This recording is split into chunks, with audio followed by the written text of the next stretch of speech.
বিদ্রোহী শিবিরের প্রশিক্ষকের দায়িত্বে ফিরহাদ হাকিম। কিভাবে ঋতব্রত পন্থী তৃণমূল বিধায়করা কাজ করবেন বিধানসভায় প্রশিক্ষণ দিলেন ফিরহাদ হাকিম। ফিরহাদ হাকিমের সঙ্গে ছিলেন বিরোধী দলনেতা ঋতব্রত বন্দ্যোপাধ্যায় ও সাবিনা ইয়াসমিন। বিদ্রোহী শিবিরের জন্য প্রতিদিন সময় দিচ্ছেন কলকাতা বন্দরের তৃণমূল বিধায়ক। সূত্র মারফত এমনই খবর। পাবলিক অ্যাকাউন্টস কমিটির চেয়ারম্যান হচ্ছেন ফিরহাদ হাকিম। তুঙ্গে জল্পনা।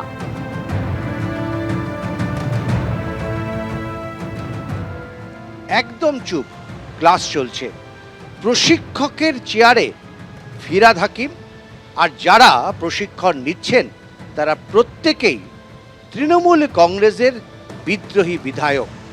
কিভাবে বিধানসভায় আচরণ করতে হবে, কিভাবে জমা দিতে হবে প্রশ্ন, এই গোটা বিষয়টা খুঁটিনাটি হাতে কলমে শেখালেন ফিরহাদ হাকিম।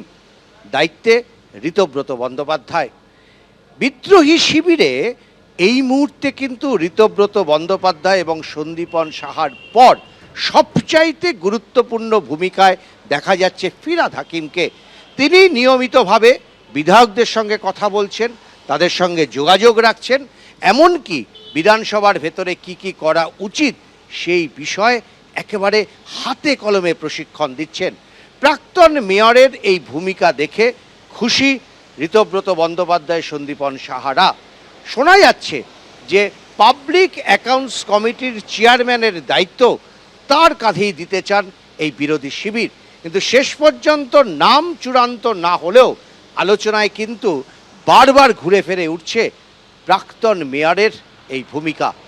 ক্যামেরায় অজয় দাসের সঙ্গে উজ্জ্বল মুখোপাধ্যায়, এবিপি আনন্দ, কলকাতা।